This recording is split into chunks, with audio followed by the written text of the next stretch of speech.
때까지 한 목소리로 같이 읽겠습니다. 베드로가 본 바 환상이 무슨 뜻인지 속으로 의아해하더니 마치 고넬로가 보낸 사람들이 시몬의 집에 찾아 문 밖에 서서 불러 묻되 베드로라는 시몬이 여기 유숙하느냐 하거늘 베드로가 그 환상에 대하여 생각할 때에 성령께서 그에게 말씀하시되 두 사람이 너를 찾으니 일어나 내려가 의심하지 말고 함께 가라. 내가 그들을 보내었느니라 하시니 베드로가 내려가 그 사람들을 보고 이르되 내가 네 찾는 사람인데 네가 무슨 일로 왔느냐? 그들이 대답하되 백부장 고넬로는 의인이요 하나님을 경외하는 사람이라. 유대 온 족속이 칭찬하더니 그가 거룩한 천사의 지시를 받아 당신을 그 집으로 청하여 말을 들으러 하느니라 한데 베드로가 불러들여 유숙하게 하니라. 이튿날 일어나 그들과 함께 갈시 요바에 함께 가니라. 아멘. 한 주간 새벽 기도 드린다고 수고하셨습니다. 하나님이 도움이 있기를 주님의 이름으로 축복합니다. 유대인들은 늘 3번 기도하는 습관이 있었습니다. 3시, 6시, 9시 3번을 기도했습니다. 성경에 나오는 3시, 6시, 9시에는 6자만 더하면 한국 시간으로 몇 시인가 하는 것이 드러나게 되죠. 3시라는 것은 6자를 더하면 아침 9시가 됩니다. 그리고 6시는 또 6자를 더하게 되면 정오가 됩니다. 9시에 6자를 더하면 15시니까 오후 3시가 되죠. 유대인들은 그렇게 기도를 늘 하였습니다. 3번씩 성전을 향하여 기도하였습니다. 다니엘도 성전을 향해서 기도하였습니다. 여러분, 우리가 제가 어저께도 잠시 말씀을 드렸는데 꼭 교회를 보고 기도하라는 뜻은 아니에요. 우리는 하나님 보고 기도하셔야 돼요. 그러나 우리가 우리 교회가 어디쯤 있겠다 생각 그를 향해서 기도할 때에 교회를 훨씬 사랑하게 돼요. 훨씬 좋아하게 돼요. 교회가 그리워지게 돼요. 그래서 다니엘이 왜 예루살렘 성전을 향해서 기도하였는가 하는 것을 성경에 왜 그런 걸 기록하고 있었는가 하는 것을 우리는 이제 깨닫게 되죠. 그러니까 뭐 지금 여러분 성전 교회를 등 뒤에 두고 기도해도 상관이 없어요. 그러나 교회를 향해서 기도할 때 교회를 훨씬 사랑하는 효과는 있다. 굉장히 중요한 거죠. 그러니까 여하튼 그들은 3번씩 규칙적으로 기도를 하였습니다. 베드로는 그 습관에 따라서 오늘도 제6시 그러니까 정오죠. 12시에 지붕에 올라가서 기도를 하였습니다. 유대인들은 그들의 집을 짓게 되면 늘 기도처를 만들었습니다. 제 꿈이 이제 그걸 하나를 만드는 거죠. 저도 작은 방에 기도처를 만들고 그리고 이제 평생 기도하는 삶을 이제는 기도 많이 못했던 것 이제 기도하는 시간을 많이 쏟아야 되겠다 그런 생각을 합니다. 지금도 제가 이렇게 설계도 하고 그래요. 그들은 기도 시간이 되면 지붕에 올라가서 기도처에 가서 기도를 하였습니다. 베드로가 이때 환상을 보게 되죠. 하늘에서 보자기 하나가 내려오는 환상을 보게 됩니다. 근데 그 보자기 안에서는 구약에서 가정하게 부정되다고 한 온갖 동물과 또 고기 중에도 비늘 없는 고기, 날개가 있으면서도 날지 못하는 짐승들이 가득 있었습니다. 그걸 보니까 구약에서는 부정되게 여기는 그런 것들, 먹지 못하는 것이 가득 있었다라는 것입니다. 그런데 하나님이 베드로에게 그런 환상을 보여주고는 그것을 다 잡아먹어라. 네가 먹어라 라고 이야기합니다. 유대인들이 그걸 못 먹거든요. 또 하나님이 먹지 말라고 했거든요. 왜냐하면 하나님은 너희들은 이방인들과 다르다라는 이 자기 정체성을 심어주기 위해서 구약에서는 그런 이방인들이 먹는 그런 것도 먹지 말고 뭐 그렇게 다 정해 놓았어요. 너희는 구별된 내 백성이다라는 사실, 그 정체성을 그들에게 심어주기 위해서 그런 율법을 정해 놓은 것이죠. 그러니까 베드로가 아이고 나 못 먹는데 또 먹으라고 그러지. 그래서 환상을 보고 난 다음에 의아해 했습니다. 자, 사도행전 10장 17절 상반절 17절 상반절에 보면 베드로가 본 바 환상은 무슨 뜻인지 속으로 의아해 하더니 이게 뭐지 그랬다는 것입니다. 그런데 그때 이게 뭐지 하는데 손님이 왔습니다. 베드로를 찾는 손님이 들어온 것이죠. 자, 사도행전 10장 17절부터 18절 하면 사도행전 10장 17절부터 18절에 보면 베드로가 본 바 환상이 무슨 뜻인지 속으로 의아해 하더니 마침 고넬로가 보낸 사람들이 시몬의 집을 찾아 문 밖에 서서 불러 묻되 베드로라 하는 시몬이 여기 유숙하느냐 하거늘 베드로를 찾는 손님이 들어온 것이죠. 그때 성령께서 이렇게 계시하여 줍니다. 자, 19절부터 20절 한번 19절 20절에 보면 베드로가 그 환상에 대하여 생각할 때에 어떤 분이 역사하셨죠? 생각할 때에 성령께서 그게 말씀하시대. 여러분 우리가 말씀을 묵상하다가 바로바로 이해되지 않는다고 짜증내고 성경 덮어버리는 것은 정말 이건 어리석은 것입니다. 의아해야 되는 것은 이게 무슨 뜻이지? 라고 하는 게 사색하라는 것입니다. 묵상하라는 것입니다. 우리가 생각할 때 누가 역사하기 시작해요? 성령님이 역사하기 시작하시는 것입니다. 그래서 많은 생각을 하셔요. 여러분 우리가 너무 그건 아니야. 나 별로 안 좋아해. 싫어해. 이렇게 하면 성령님이 여러분 삶 속에 개입해서 이끌어 나갈 수가 없는 거예요. 오늘 내가 왜 이렇게 기분 나쁜 일이 생겼지? 의아해하고 묵상하고 생각하셔야 돼요. 그 성령님께서 우리에게 깨우쳐 주신다는 사실입니다. 여하튼 베드로는 환상을 보고 이게 뭐지 의아해할 때에 생각할 때에 성령께서 그에게 말씀하시되 두 사람이 너를 찾으니 일어나 내려가 의심하지 말고 함께 가라. 내가 그들을 보내었느니라 하시는. 우리가 어떤 일을 보고 의아해할 때 갑자기 어떤 사람을 딱만 그래서 그랬구나라고 다 깨달아지는 게 있지 않습니까? 베드로도 확신을 하고 성령께서 이들을 나에게 보내주었구나라고 확신을 하게 된 거죠. 근데 여러분 이들이 왜 욥바에서 베드로에게까지 왔을까요? 베드로가 전하는 복음을 듣기 위해서 이들이 찾아온 거예요.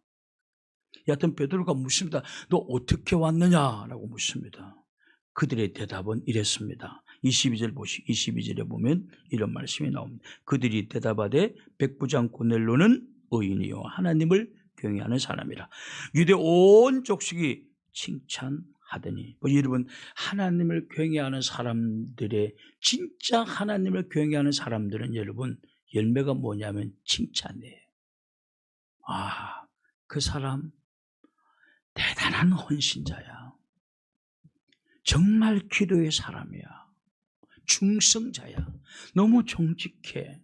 라는 칭찬이 반드시 따릅니다. 왜냐하면 경외한다는 말은 그냥 영어로는 fear입니다. 두려워하다라는 뜻. 그냥 하나님을 그냥 공포심을 가지는 것이 아니고 하나님이 두렵기 때문에 하나님의 명령에 순종하고 하나님이 두렵기 때문에 죄는 짓지 않는 이 두 가지가 충족되어질 때 우리가 경외하다라고 말. 하나님을 경외하는 사람들은 하나님의 말씀에 순종하고 그거 죄를 짓지 않습니다. 불순종하지 않습니다. 왜냐? 하나님 두렵기 때문에. 하나님 우습게 이기는 사람들이 하나님 말씀 안 듣습니다. 고집으로 하나님을 이기러 갑니다. 하나님 우습게 이기기 때문에 그래. 그건 하나님 경외하는 사람 말이에요. 근데 요바에서 온 이 고넬로라는 사람은 하나님을 경외하는데 그 경외심이 진짜라는 사실을 사람들이 칭찬하는 걸로 우리는 알게 되는 거예요. 여러분, 칭찬 듣기 위해서는 하지 마십시오. 그건 가식적인 거예요. 가증한 거예요. 그러나 내가 내 삶을 올바로 살아갈 때 사람들이 칭찬을 한다니까요. 여러분, 사람들이 칭찬할 때는 처음에는 속을 수 있어요. 아, 저 사람 저렇게 하는 행동 좀 멋있고 좋지. 그러나 나중에는요, 다 뽀록납니다. 다 들통납니다. 진짜 어렵게 사셔야 돼요. 그럼 사람들이 칭찬을 하면 그 사람이 진짜 하나님을 경외하는 사람이에요. 진짜 하나님을 경외하는 사람. 이 고넬로는 정말 하나님을 경외했던 사람이에요. 그냥 하나님에 대한 복음을 잘 알지 못하고 하나님을 좋아했어요. 여러분, 이 고넬 백부장이라는 것은 여러분 100명의 신하를 거느린 그런 장교였습니다. 그 정도 되면요, 여러분 100명의 신하를 거느다 일반 우리나라를 설명하면 총독에 로마에서 파송된 사람들이 지배자인 것입니다. 100명이면요 한 마을 두 마을도 한 마을 두 마을 정도가 아닙니다. 엄청난 지역을 통치할 수 있는, 공권력으로 장악할 수 있는 그런 엄청난 힘을 지닌 사람입니다.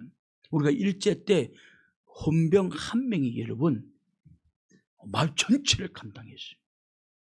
그들이 말 소리만 나도 오금이 저렸다고 하지 않습니까? 뚜벅뚜벅 말을 타고 오는 그 소리만 들어도 백부장은 100명의 부하를 거느린, 헌병 100명을 거느린 장교다라는 것입니다. 엄청난 힘을 가진 사람.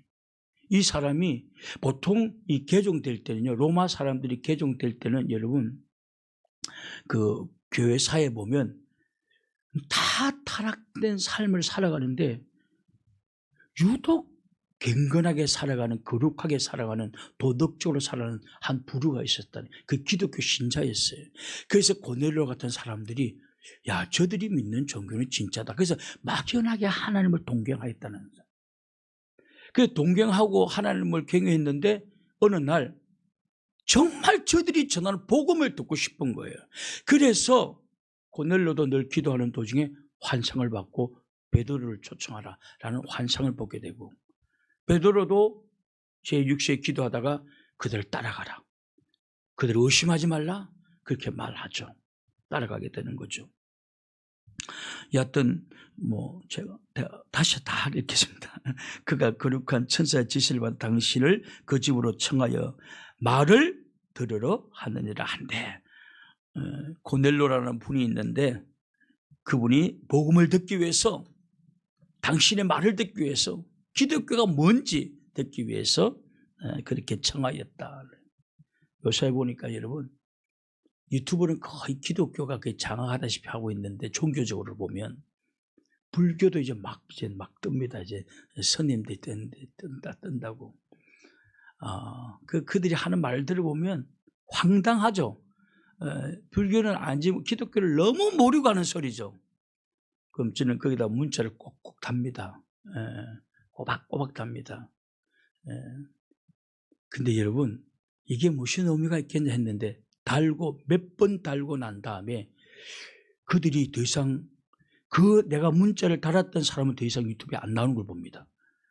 와, 여러분의 작은 한마디가 그건 오해예요. 기독교에 믿는다는 개념도 없군요. 라고 그러면서 이렇게 적어 놓는 것만 하더라도 그들이 힘을 확 빼놓는 거예요. 사탄은 들통나면 도망가게 돼 있어요. 제가 달고 보는 거예요.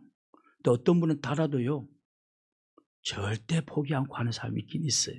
근데 그런 스님들은 내공이 강한 스님들, 내공이 강한 스님. 동국대 교수도 하고 한다는데, 여하튼 여러분, 우리는 침묵하면 안 됩니다. 그렇다고 막 달려들고 싸우라는 게 아니라 그냥 내가 하고 싶어, 내가 해야 될 말은 꼬박꼬박 하는 것이 좋습니다. 여하튼 이 고넬로도 듣고 싶어서 베드로를 초청하게 되죠. 여러분, 우리에서 무엇을 하게 되죠? 제가 늘 하는 게 뭡니까? 여러분, 2차 전도 대회를 위해서 뭘 하라고 그랬죠? 기도함으로 전도의 문을 열어주시고 전도의 대상자를 만나게 된다. 고넬로는 베드로는 늘 기도했습니다. 기도했더니 전도의 문이 열린 거예요. 그리고 고넬로를 만나게 해주신 거예요. 고넬로도 베드로에게 초청을 해서 나에게 기독교의 그 가르침을 전하여달라고 그렇게 요구하고 있는 거예요. 결국 누가 전도자가 되느냐? 영혼을 사랑하는 마음. 여러분, 이기주의 사람들은 절대 전도자가 되지 못합니다. 이기적인 사람들은 그냥 내가 구원받고 내가 축복받고 여기에만 관심이 있지 하나님 우리에게 주신 지상명령 이게 관심이 없어요. 그래서 그렇기 때문에 그런 사람 기도할 수가 없어요. 그러나 뭡니까? 그런 사람들은 도리어 복을 못 받습니다. 너희는 언제나 먼저 그 나라와 그 일을 구하라. 먼저 그래야만 내게 모든 것을 더하여 주시리라.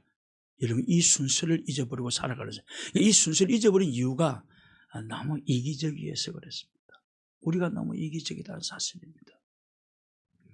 그래서 내 가족, 내 축복, 내 건강에만 관심이 있지 이 어두운 세상에 진리의 등대가 되리라는, 저는 오늘 아침에 이 찬송도요 좀 울컥하더라고. 주여, 이 어두운 세상에 작은 등대 되게 하옵소서. 알아주든 알아주지 못하든. 여러분, 정말 우리 기도가 돼야 됩니다. 그래야서 그게 참 성도인 것입니다. 여하튼 여러분, 베드로는 늘 규칙적으로 기도하였고 이때 환상을 보게 되고 전도 대상자를 만나게 돼요. 이게 뭐예요? 전도문이 열린 거예요. 그리고 전도 대상자를 만나게 된 거예요. 기도해야 전도의 문이 열리고 전도의 대상자를 만나게 되는 줄로 믿습니다. 베드로는 고넬로라는 사람에 대해서 몰랐어요. 단지 기도했을 뿐이에요. 그랬더니 주님이 그에게 전도의 문을 열어주시고 대상자를 만나요. 여러분, 이것은 이 논리는 성경 여러 곳에 나타난 논리예요. 자, 우리 골로새서 4장 3절, 골로새서 에필 골목, 골로새서 4장 3절. 골로새서 4장 3절에 보면 또한 우리를 위하여 기도하되 하나님이 전도할 문을 우리에게 열어주사 그리스도의 비밀을 말하게 하시기를 구하라. 구하라. 내가 이 일 때문에 매임을 당하였노라. 읽은 구절에 보면 바울 사도는 전도의 문을 열기 위해서 구하라라고 말씀하고 있습니다. 기도하라는 것이죠. 전도의 문을 열어달라고 기도하라는 것이죠. 그리고 그들에게 그렇기 때문에 우리는 복음을 다 준비하셔야 돼요. 예수님은 우리의 죄를 다 담당하시고 우리가 받을 십자가 대신 우리를 받으시고 고난 받으시고 우리를 당신이 받으신 것을 내가 받은 것으로 여겨주시고 우리를 구원의 반열에 세워주시고 이것이 복음입니다. 그러면 예수님이 나를 구원하신 것입니다. 그 예수 그리스도를 구주로 영접하면 당신은 오늘 죽어도 천국 갑니다. 이 복음을 암송해서 가지고 있다가 의문을 던지는 질문한 사람에게 전하여야 합니다. 내 복음이 내가 지금 평생 예수 믿는데 전도할 콘텐츠가 준비되지 못해요. 내용도 암기하지를 못하고 있어요. 내용도. 여러분, 어떻게 그 사람이 전도자가 되겠습니까? 저는 우리 모든 성도들이 우리 바이블교의 부흥이 중요한 것이 아니라 정말 이 지역에 우리가 방주로 하나님 세워놓은 곳 아닙니까? 이 교회 채우기 위해서는 내가 복음을 암기하고 암송해야 돼요. 그래야 전도 대상자를 만날 때 네가 예수를 믿어야 될 이유는, 정말 예수님이 필요한 이유는 모든 사람은 죄를 범하고 하나님의 영광스러운 나라에 갈 수가 없어요. 그러나 예수 그리스도가 우리 죄를 담당하고 내가 받아야 될 행벌을 십자가에서 받으시고 나를 구원의 반열에 세워주시고 이 예수 그리스도, 나를 구원해 주신 예수 그리스도를 나의 구주로 영접하면 당신은 하나님의 자녀가 되는 근세를 받습니다. 다 이 간단한 문구도 사탄은 외우지 못하게 만듭니다. 외우지 못하게. 달달달달 날마다 외우셔야 돼요. 여러분, 우리 주보에 늘 기록되어 있지 않습니까? 이거 외우지 못하면요, 하나님 그에게 전도자를 보내줄 수도 없어요. 왜? 보내주봤자 뭐 복음도 전하지 못할 거 왜 보내줍니까? 보내주지도 않죠. 그래서 여하튼 우리는 복음을 암기하고 전도할 문을 열어주셔서 내가 이 복음을 전할 수 있는 기회를 달라고 그렇게 기도하셔야 돼요. 그 전도자가 알아야 될 것은 전도는 성령님의 설득 없이는 불가능해요. 성령님의 설득 없이는 불가능합니다. 여러분, 예수님을 믿어야 구원받는다는 이것은 여러분 일반 사람들이 믿고 이해를 못해요. 그냥 성령님이 믿게 해주셔야 돼요. 아, 그렇구나. 성령님이 믿게 해주셔야 된다. 그때 영혼이 확 살아나는 겁니다. 그 영혼이 살아나는 거예요. 그래서 여러분, 우리는 내 말의 지혜로 하는 것이 아니고 성령님이 설득해 주셔야 돼요. 우리는 믿을 수 없는 사실을 믿어요. 왜? 홍해가 갈라진 사실은 세상 사람은 말도 안 된다고 하는데 우리는 뭡니까? 믿어야 안 믿어요? 확 믿지 않습니다. 여러분, 그런 믿음을 우리는 가진 사람, 그래서 우리를 보고 믿는 사람들이다라고 말하는 거예요. 우리는 거짓은 안 믿죠. 그 성령님이 우리를 설득시켜버린 거예요. 그걸 믿으라고. 그러니까 세상 사람들은 도저히 믿을 수 없는 걸 우리 믿는 거예요. 나사로가 사실 살아났다는 사실도 믿는 거예요. 왜냐? 성령님이 나를 설득시켜 줬기 때문에 난 믿어지는 거예요. 그러나 성령님이 설득시키지 못하면서 거부한 사람도 못 믿는 거예요. 그래서 전도라는 것은 나의 지혜로 하는 것이 아니고 누구로? 성령님의 설득으로 하시기 때문에, 그래서 여러분 많은 말을 준비하는 것이 아니라 많은 기도로 준비하셔야 돼요. 우리는 복음만 가지고 있으면 돼요. 야, 예수님 믿어, 예수 안 믿으면 천국 지옥 가 라는 최소한 그 정도라도 가지고 있어야 돼요. 담대하게 말할 수 있는. 그래서 이 한 구절만 더 찾아보고 마치겠습니다. 고린도전서 2장 4절 5절. 고린도전서 2장 4절 5절. 고린도전서 2장 4절 5절 보죠. 자, 내 말과 내 전도함이 설득력 있는 지혜의 말로 하지 아니하고 다만 성령의 나타나심과 능력으로 하여 너희 믿음이 사람의 지혜에 있지 아니하고 다만 하나님의 능력이 있게 하라. 오늘 우리가 믿는 것은 여러분, 홍해를 갈라진 것 세상은 안 믿습니다. 근데 우리가 믿는 것은 뭐예요? 하나님 성령님의 설득으로 말미암아 그 믿어지는 거예요. 그래서 믿음을 선물이다라고 말하는 거예요. 근데 하나님 어떤 사람이 선물을 주시냐? 여러분, 말씀을 많이 읽게 되면 믿어지는 선물이 우리에게 임하는 것입니다. 그래서 여러분 정말 말씀 많이 읽으셔야 됩니다. 말씀 많이 읽으셔야 됩니다.